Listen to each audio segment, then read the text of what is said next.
All right, so now that everything's been tested and fully bumped and stuffed and flexed, I'm going to get this thing unbolted, pull it out, put it up on the welding table, and get all the brackets, everything fully welded, and then I'll finish building the track bar bracket on the axle. And then that way the axle will be fully welded, and basically go ahead and paint it, and then we'll bolt it back up and then get the links measured 100% for the third, fourth time, and get those welded up. All right, got the axle up on the metal welding cart on jack stands, and I'm going to leave it supported by the cherry picker just in case. But this way I can roll it to weld front and back on everything, and then in that way I'm not worried about it falling. So moving on, I got the lower shock mounts fully welded inside outside of the upper link bracket. And then I've been working on getting these pieces cut to box both sides of that bracket in as well. I already went through and welded everything inside, and then now I'm fitting everything, and then I'll weld everything on the outside. And you'll never know it wasn't just one piece. And then probably going to do a triangular gusset right here, and then I'm going to add a triangular gusset on both sides of that. All right, everything on this axle is 100% welded now. Got the axle side track bar bracket all boxed in, fully welded. Lower control arm or lower link brackets are welded inside and out, wrapped around the axle tubes. And this right here might look a little bit different, but my thinking is it's the upper third link, so it's a push-pull force. So I thought if I angled the gussets somewhat back, it would do more than 90 degrees on the side. So I don't know, that way it doesn't look as big either from the front. I'm sure it's more than what we needed, but I'd rather have things way overbuilt than underbuilt. Just took a thread chaser, cleaned out all these holes. They were all pretty rusted and full of old RTV and dirt. So those are all clean. So John dropped off his 9-inch center section yesterday at the ring and pinion shop. I don't think we've really covered much. I think I might have said a few things in the last video or two about what it is. So again, it's a full width 9-inch axle. They come standard with 28 or 31 spline axle shafts. Well, since we're running a V8 347 stroker, 40-inch tires, it only makes sense to go to a 35 spline axle shaft. So again, the domino effect, you go with a bigger axle shaft, the carrier bearings is actually larger diameter because the axle shafts are larger diameter. So you're running larger bearings. Well, the larger bearings are too big for the stock center section. So Yukon makes a real nice forged unit. So John bought that. I want to say the stock bearing size is like a 2.8 something diameter, and 35 spline carrier requires a 3.20 or something like that. Don't quote me on it. So, I mean, it's going to be a super nice, brand new forged Yukon center section, 35 spline axle shafts, brand new Yukon grizzly locker, and even the 9-inch pinion support is a matched forged unit as well. A 1350 yoke will be on that. So there's a couple little other things I'm gonna get knocked out in the meantime, and let's just keep moving on. All right, so this 9-inch housing already had like a bolt and some like nylon washers. As far as I know, that's not a factory thing on a 9-inch. So somebody drilled and tapped and thought they were making a drain plug, which I guess for a street-only vehicle would probably be okay. But this area is going to be hitting rocks like crazy. So just clean it up. I'm going to thread the bolt in just enough to, yeah, not left-handed. Thread it in just so it's a little bit of a dimple. Weld that, cut off this side, weld it, grind it smooth, and you'll never know it was there. All right, nothing big, just all gone. Let's move on. So obviously you guys know what's going on. We're 3-link in the front of John's truck. We're running Ori struts. He wants to 4-link the back and then run Oris in the back as well, but that's going to be at least a year out. Mainly, you know, nothing's cheap. So since we're still going to be running leaf springs in the rear, and this is something I totally didn't even think about because I haven't had leaf springs in a long time myself. But our buddy Brian with Random Adventures, he noticed, well, he already knew he was going to have axle wrap. And then now that he's running a doubler, super double low with all the torque of the V8, you can just imagine what the leaf springs want to do. So he added a anti-wrap bar to his truck. So in one of our group chats, that got brought up on, we should probably be running one on John's truck too. So the bracket's from James Duff. I'm going to get this thing opened up and see what's inside.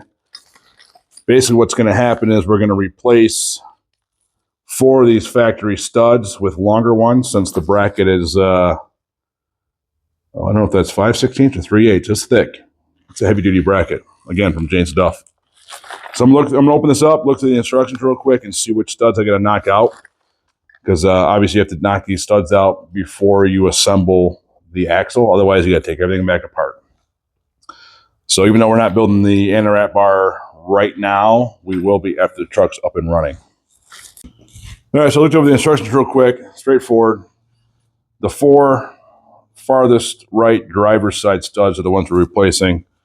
You can verify that just by sliding the bracket on. So basically, we're just going to knock out these 4 studs real quick. And then James Duff supplies brand new longer studs. And then these must be a little bit bigger diameter because they supply a drill bit. So you'll drill these 4 holes out a little bit larger to put these new studs in.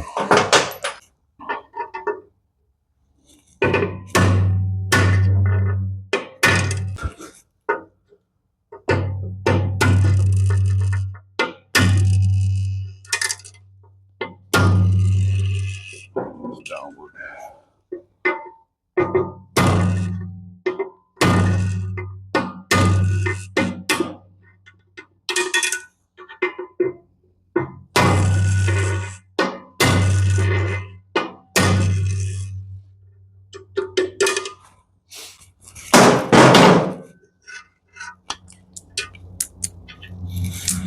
No, easy as that.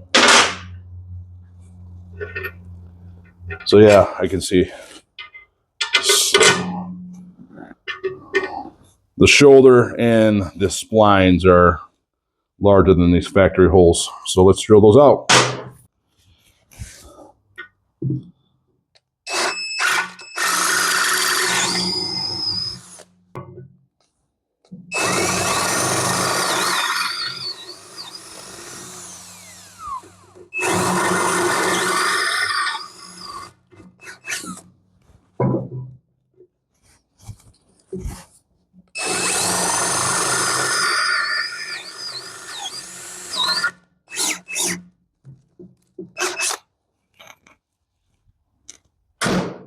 Nothing to it.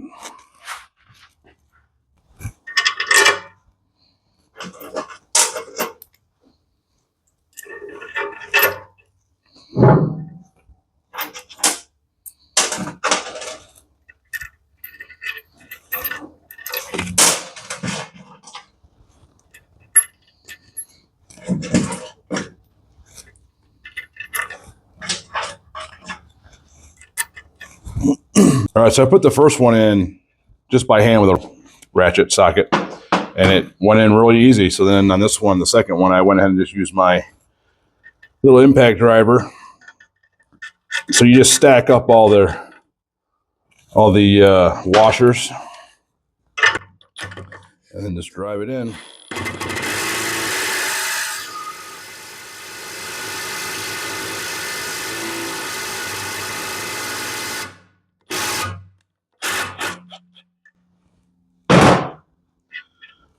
So it makes it nice and easy. It pulls it right in. And then I have this only on like the second setting, so it's not overpowering it. And then it stops, back it off, and you're good to go. That last one in.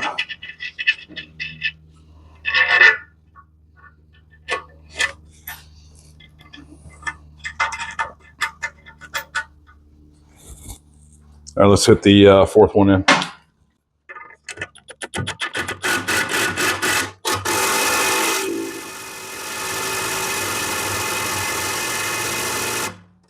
Like I said, it stops.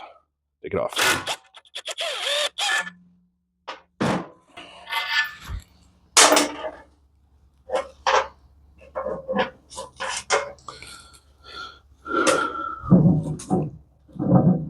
Do a little test fit. Obviously, it's going to fit. So, yeah. So the third member would go on first, and then this would go on second. And then there's plenty of, stud for the nuts. All right, one more thing to check off the list here. So when Johnny initially ordered the Atlas transfer case, he was on 37s and just went with 1310 yokes. But since he's moved up to 40s, it makes sense to upgrade to 1350 yokes and flanges. So I'm just going to pop the Atlas 1310 off. Got a brand new Atlas flange. Same flange I have on the Explorer. So this right here basically has 2 or 3 bolt patterns on it and can run pretty much any 1310, 1350 shaft, I believe. So super easy. There's no specific torque or anything. You just take the nut off, pull the yoke off, pull that seal off, put the new seal in for the flange, slide the flange on, and just bolt it down.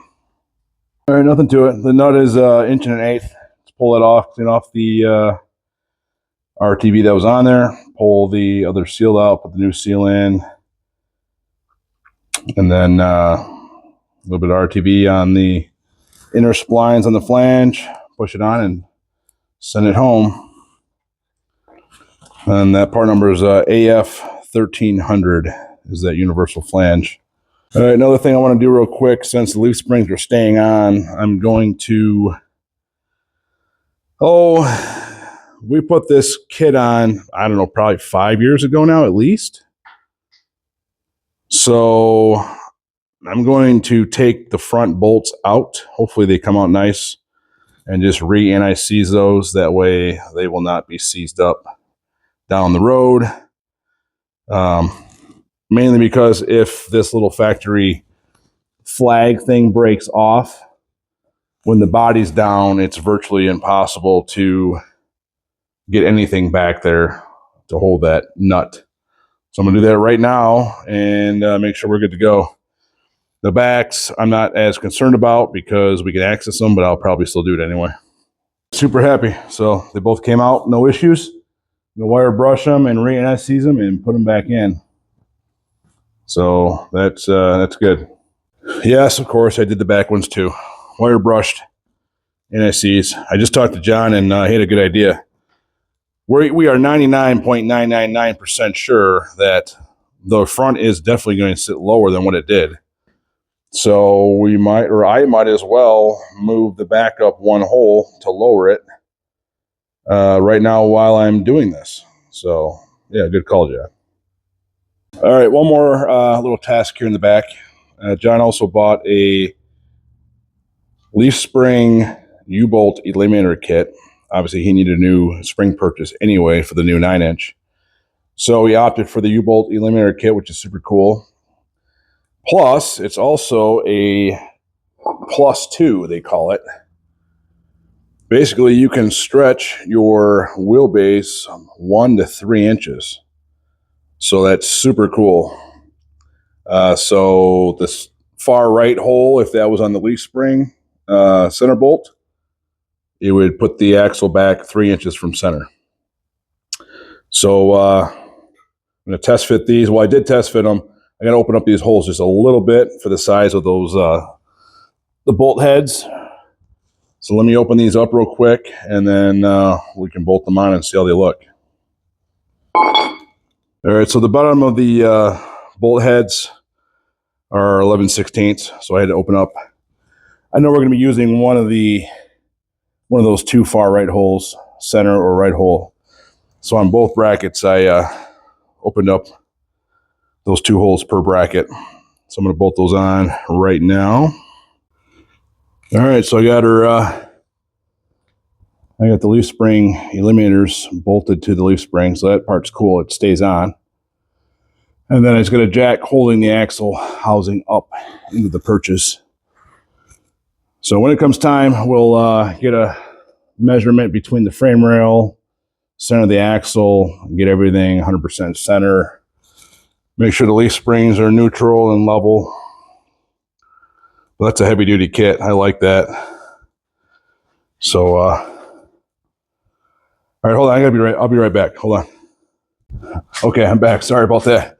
Yeah, I had to go wash my hands real quick. Touching all this leaf spring stuff. Ew. Just playing. All right, so this is going to wrap up part 5 of the little mini series I'm doing on John's Bronco II. Got a lot done today. I know the video was a lot of random stuff, but it's all this little random stuff that you got to get done anyway. So right now is the perfect time to knock all this out. Like I said, we're waiting on the rear third member to get geared anyway. So I wanted to get the 9-inch prepped and ready to go, and just get all the leaf spring stuff looked at, situated, NICs, just good to go. Beginning of the video, the front axle is 100% welded, done. All the brackets are complete, boxed, gusseted, everything's done. So John's going to pop over, get that cleaned up, primed, and painted. Got the diff cover, bolts, bolt holes, all thread chased. Those were pretty dirty, packed with dirt, mud, rust. And got the Atlas flange put on, ready for the drive shaft when it's time. So like I said, it was going to be 1310 stuff, but tires go up to 40 inches. He's building the 9-inch now, 35 splines, etc. Let's go to 1350 yokes. So yeah, anyway, a lot done today. Super excited. Stay tuned. Lots more to come. And I'll see you back on part 6.